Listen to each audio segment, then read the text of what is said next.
Welcome to the Marketing for the Culture podcast, powered by the African American Marketing Association. Each week, we'll bring you an insightful conversation from some of the best experts in our industry on how to advance our career. Join the collective of Black marketers across the world, advancing their brand as we work towards creating a collaborative community.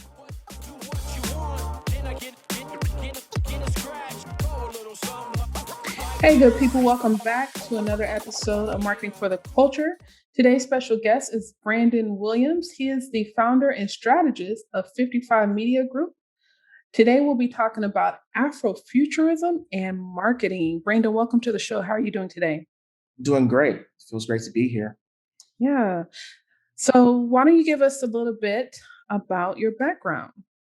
Yeah, so I've been in advertising a little bit over 10 years. I started off from music and, was working behind the scenes with artists like will.i.am, Jeremy Scott, and, kind of just learning the ropes of sort of marketing, understanding UX, design, understanding strategy and rollout and overall marketing strategy on a larger scale.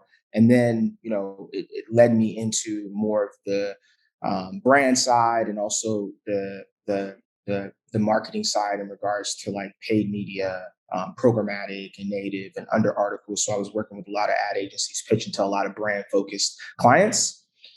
And so, through that journey, I started realizing a lot of opportunities that I was trying to penetrate were just traditional marketing or general market. And I understood there was a larger conversation in regards to what the future was and how the future looked. And it was looking more like people like myself and you. And I realized that there would be an opportunity there. You have the legacy clients like Burrell, you have the amazing agencies that are out there that have led the way.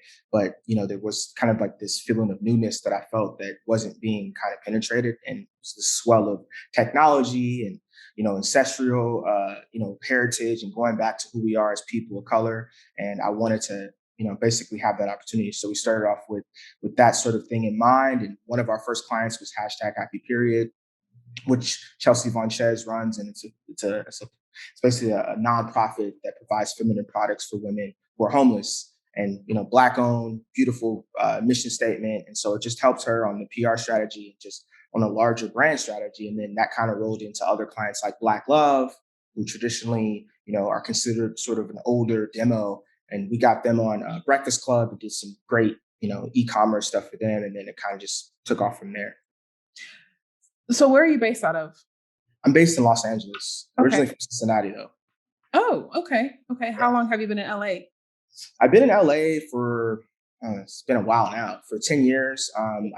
I've had a couple of stints in Berlin and traveled a little bit around. I lived in New York for a short stint as well, in Brooklyn. So I've been kind of all over the place. But yeah, I've been in LA pretty much my entire life. So how do you define Afro-Futurism? Yeah, so the way we define it is looking at the past and bring it into the present. So we look at the ways of the past, whether it's art, whether it's culture, whether it's what's defined as in the past, and we bring it into the future and really kind of push the edge on it. You see a lot of Afrofuturism in artists like Janelle Monáe. You see a lot of it, obviously, will.i.am, and really just bringing a cultural identity with what we bring and kind of penetrating the nuances, Jordan Peele, these kind of people who are turning what is the norm and flipping it on its axis and really putting it out as an overall think piece of how to kind of, reposition the world. I think a lot of what we see in Black culture is very, monolithic. I mean, not monolithic, but it is monolithic, but it's very like standard, right? It's just the same thing. And there's so much nuance, so many stories to be told. You have people like Benjamin Banneker.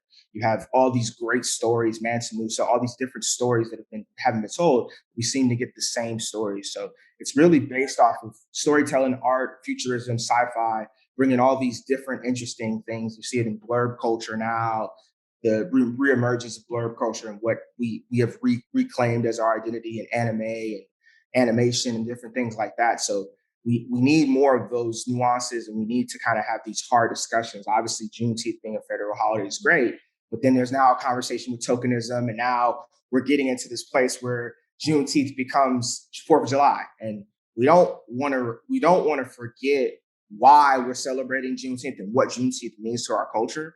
But at the same time, we want to take those steps forward to obviously identify, hey, this is a problem. We need to identify the real truth of what we went through as people of color. But we also have different fabrics of that, and we want to be sensitive to that. So it's not just DEI; it's a much larger conversation when we talk about just identity and what makes sense for us to be commodified and how we look and how we talk and how we articulate. So Absolutely. The reason why, so a couple of different things. I'm in Houston, Texas. I'm in the South, right? I've been between Houston and Atlanta, Georgia. So I guess through your travels, did you see elements of Afrofuturism in LA or New York? I would say because they're more progressive than the South. And who do you think spearheaded or coined the phrase future Afrofuturism? yes, Sun Ra is who jazz musician who I really look to as the first person who really coined it. Uh, you know, I think for me, traveling to places like Berlin, I saw a lot of industrialism, a lot of like new age kind of thought sculptures, and the way that people kind of looked at some of our African diaspora and bridging it in. And then being in New York, you have obviously the big thing that's happening with the Heights right now with colorism. Mm. And you see the different colors of Black. Black is Latinx. There's different Latin cultures that embrace some of the Black identity. And so I think that's where it came from. And then obviously being around somebody like will.i.am exposed me to a larger conversation in technology and STEM. And you see how, us having footprints in engineering, recreating things and having sort of the nuanced footprint on things that weren't really allowed for us really has pushed and evolved the culture forward. I look at what Nipsey was starting to do with his store when he had, the whole idea of having actual interactive pieces of garment where you can scan and then you can kind of story tell in a different way. These are great. Like we need to, tell these nuanced stories. So I think it wasn't just one person who spearheaded Afrofuturism for me. I saw it in a lot of different ways and different people. And I see it now even in everything that is marketing and advertising now. Everyone is trying to be a futurist and figure out where the future is headed. And we want to keep identifying that we don't want to be left out of the conversation when we talk about futurism.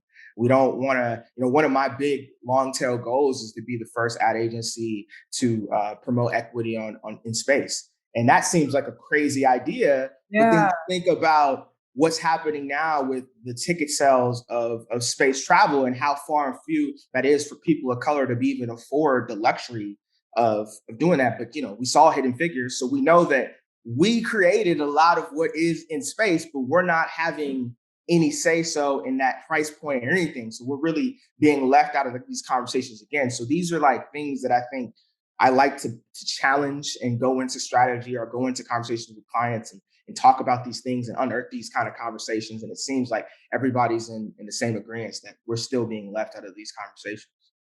Yeah. I love your breakdown of all of this because it's like, honestly, I don't even know if I've heard or seen of the word and until I came across you and then I immediately think of Afropunk, right? Yep. That was my client too. Yep. Afropunk is a good So it's example. like, oh, okay. But I haven't had that experience yet. But so I guess you kind of share some of the clients that you work with, but how does someone know they're ready to work with you? Because you're on a different level. So Yeah, I think go ahead. well, I mean, like, how do I know I need this in my marketing, in my branding? Like, how do I Yeah, product or service? yeah, I think with Afropunk, that's a great example. Somebody like Afropunk, for instance, obviously they're long tail, they're thinking large, they're thinking of penetrating something that wasn't there, and they've coined like a market and a strategy that I don't think a lot of festivals were thinking about, right? And it's paid off, right? So that person is obviously a one-to-one easy correlation. Like, hey, this kind of futurist person who thinks outside of the box. They brought us in just to give you some scope. They brought us in to kind of figure out how to get their offline platform online because they were all online. And so we worked with Quantasy to build this Afro world with them and then create these branded messages that were sponsored content for some of their partners, integrated partners like Netflix, Grubhub, and all this kind of thing. And so we had to kind of troubleshoot this kind of new platform and figure out a way to message and engage with the audience. So that was pure audience engagement, pure out of the box thinking strategy, and then also figuring out ways to kind of bring in influencers in and create new conversations. Like we did a Zoom call with sponsored by Ben and Jerry around prison reform and what prison reform looks like. So these are kind of the things that and so that's one example. Another example is somebody like Zambezi, which is like a blockchain technology phone company that it's from South Africa, and they've created a tokenism or a token sort of interface platform where when you're in the app, you can scroll, you're doing stuff in the super app, and then you get redeemed points. So it's now creating a way for people of color again to go through like a chirp or like a sort of like a net, like an old school phone, and you don't have to have AT&T or whatever. You could have any service, but then you're getting redeemed points when you're swiping up. So to kind of piggyback into your question, I think it's if someone's coming in and they're saying, hey, I want a big thinker, I want a macro thinker, I want someone to be able to take me through the process of frameworks, just like the 4Cs with 4Ws, but then flip it on its head where they're bringing real life kind of examples of things from the past and present, and then they're able to really understand how these different insights are engaging into the overall conversation that's bigger than just, hey, I want a marketing strategy that's going to sell, and I also want engagement. I want to have cultural relevance. I also want to have impact. I also want to be able to have longevity where whatever I do is going to be 10, 15 years down. And so I think if you're looking at a 10 to 15 long tail sort of strategy, I'm someone who can kind of guide that. And our team is very, adept with culture and what's happening. But also, if you're looking to kind of push that envelope, I think a lot of marketers are scared to push on their clients and tell them, hey, you should think this way, or you could think this way. And I know it doesn't seem like it's important to you, but I'll give you the meat of what you need. But then here's the added little secret sauce that you can sprinkle on that you're probably not thinking about. Let's see, once we get to the scope, let's see if we can do some other stuff and challenging and having that, those tissue sessions that are tough and those conversations that make it like, yeah, I never thought about that. So a lot of times for me, it's that it's trying to find these nuances, pushing the envelope, and then at the same time giving the client what they need. But when you're coming to me, you know that you're not just getting the standard marketer. You're getting someone who's going to think outside the box, who's going to challenge you, who's going to think of it, a thing at a 10 to 15 long macro. But then I can do the micro. I can give you just the insights and, strategy and stuff. But then afterwards, I might be like, hey, there's this thing happening in blurb culture that you got to check out that could be a one-to-one correlation behind an opportunity for engagement and an audience that really can engage in your content. Or, hey, this is an opportunity for Instagram to do this and blow this up. And we could think about it this way instead of thinking about this. Like one of the things, just real quick too, as an example is I was talking to, I had a client and I was working with this company. And one of the things I brought to him as a strategy is talking about upward mobility for people of color and how the middle class upward mobility thing myth is like really tough for us because on one end, you're having this expectation when you get out of college that, okay, I'm in college, now I'm doing well, I'm going to go assimilate into this community. But then that community doesn't want to respect you in the way that your other community. Then when you go back to your own community, they're looking at you as a sellout. And how this conversation has penetrated into youth culture. You look at Nipsey, you look at Pop Smoke, you look at XX, you look at all these people who have been young, successful entrepreneur Black men who've gone, but you don't see Justin Timberlake enduring that when he go to Memphis. So what, and then that's a conversation and an insight within itself to say, all right, how do we now create a campaign about this? How do we storytell about this? And that's something that I don't think a marketer is thinking about. Like, oh, wow, like these people of color are going out of their community, coming back, and they're having this challenge a lot of times to still give back to the community because they're looked at in a way where they're meat, they're crab in a bucket. So how do we solve for this thing? So those are that's just like kind of how my thought thinking moves. Yeah, that's definitely facts. I think that's a whole nother episode right there. Just, it's a real thing that people are not talking about. Yeah. Especially if we get into the hip hop culture, because so many of our men are just dying young, right? and they're getting this, we'll just say wealth or this money through their art, but unfortunately, haters or whatever. So yeah, so God, that's a good topic right there. What advice do you have for people when it comes to niching down? I think lots of times people get scared to niche down because I like to say they're grabbing for dollars or they're afraid they're going to lose money. But I love what you're doing because you're so hyper focused and in tuned. So, what advice do you have for marketers looking to niche down?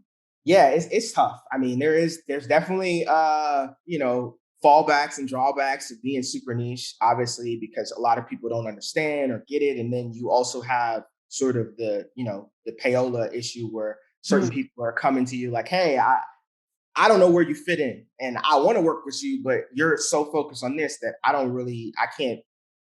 can't put you into this place. So I think it's just not being scared. I think sometimes when you're thinking ahead and you're thinking about your purpose and you're thinking about who you are and your identity, you have to kind of drill into like your purpose. And that purpose kind of leads into a bigger cash cow long term. You don't have to think of like, hey, I don't want to be so segmented that I'm going to miss out on opportunities, because a lot of times, those opportunities come again because like I was thinking this way like 3, 4 years ago, and it was all, oh, well, you know, no one cares about multicultural. Multicultural is going to die. I read so many articles about how multicultural was over. And then out of nowhere, George Floyd happens. All these things happen. Obviously, George Floyd wasn't the first thing that happened, but for whatever reason, America at large saw that as like, oh my God, this is a wake up call. And then everything changes. Right. And so I think if you can be patient with yourself and know like, hey, I need to identify what I'm good at.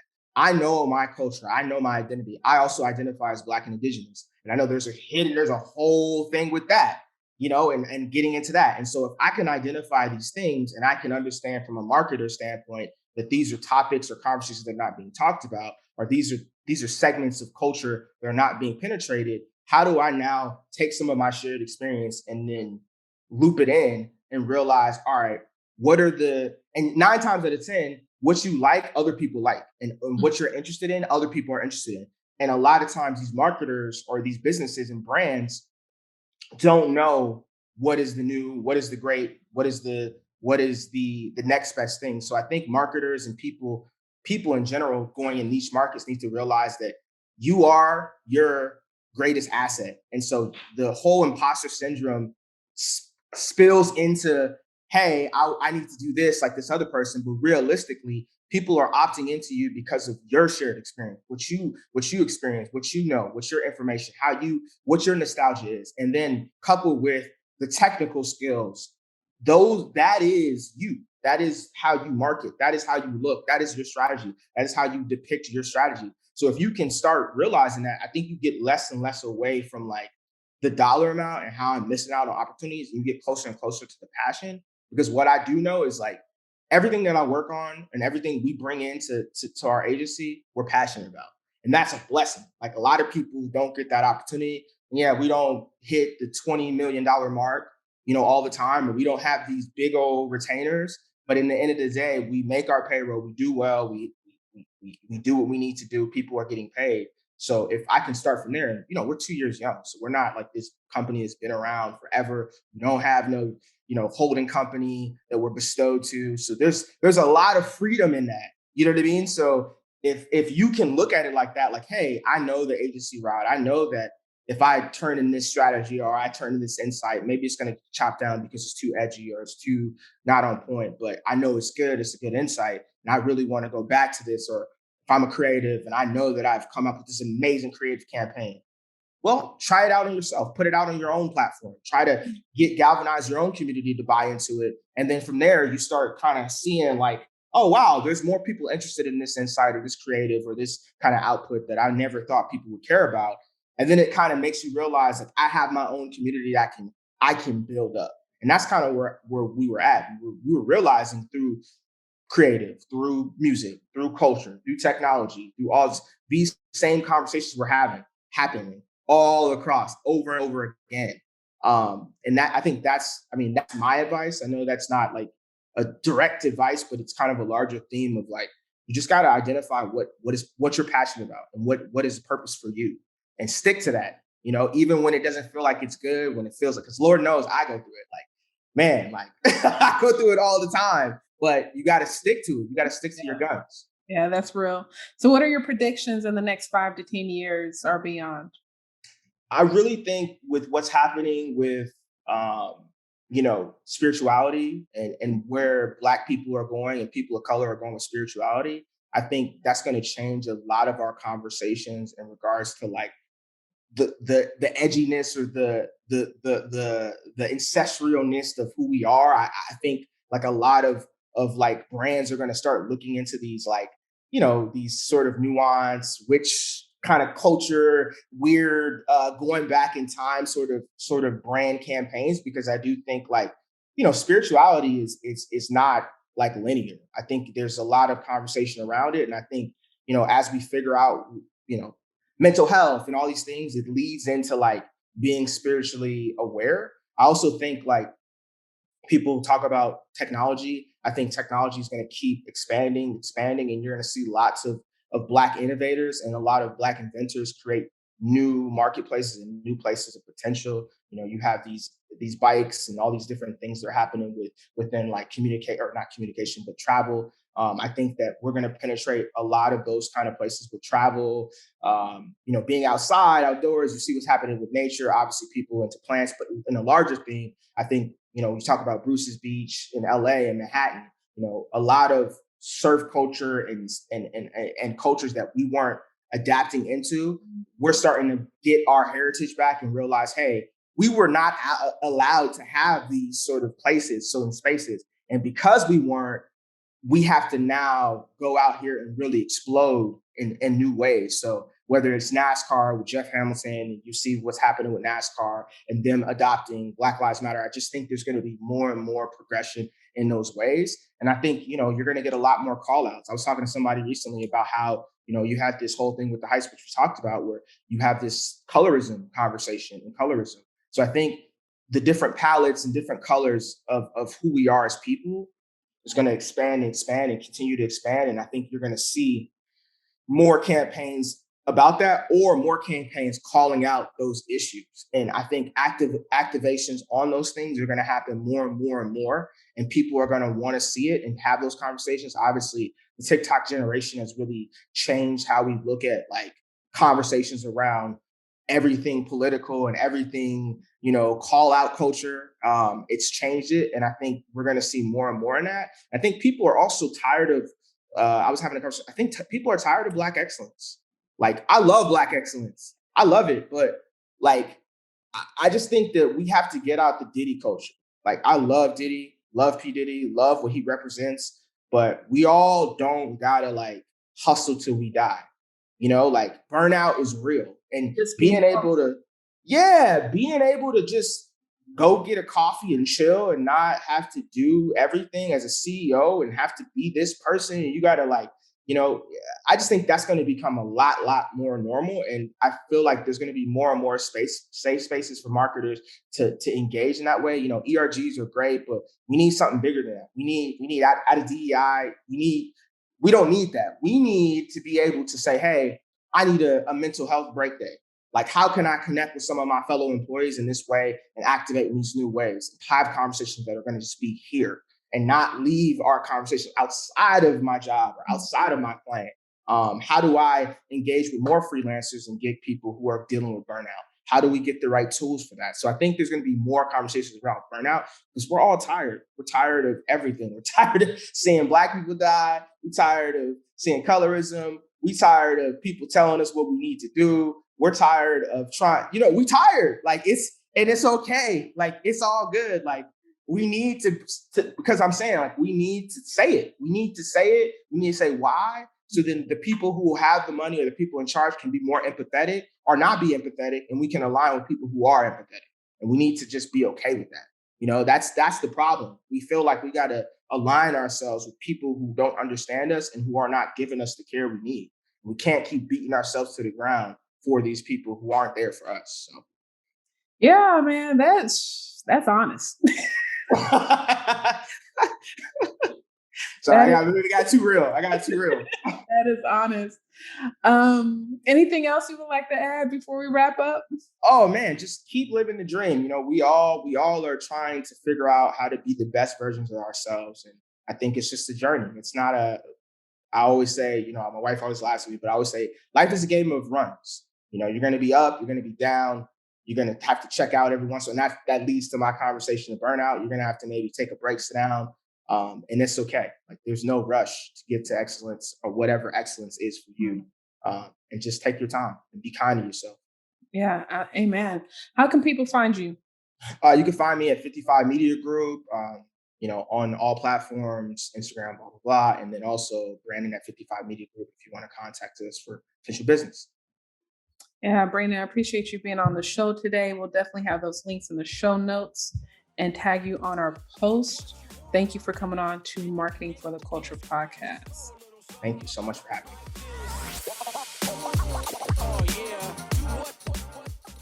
Thank you for listening to Marketing for the Culture podcast. If you haven't already, please subscribe, whether it's on Apple, Google, Spotify, or your favorite podcast platform. And of course, our videos are on YouTube. If you have a moment, feel free to give us a rate, review, or just comment. We appreciate our sponsors for their continuous support. Also, if you're interested in learning more about our sponsors or becoming a member of the African American Marketing Association, visit aa-ma.org.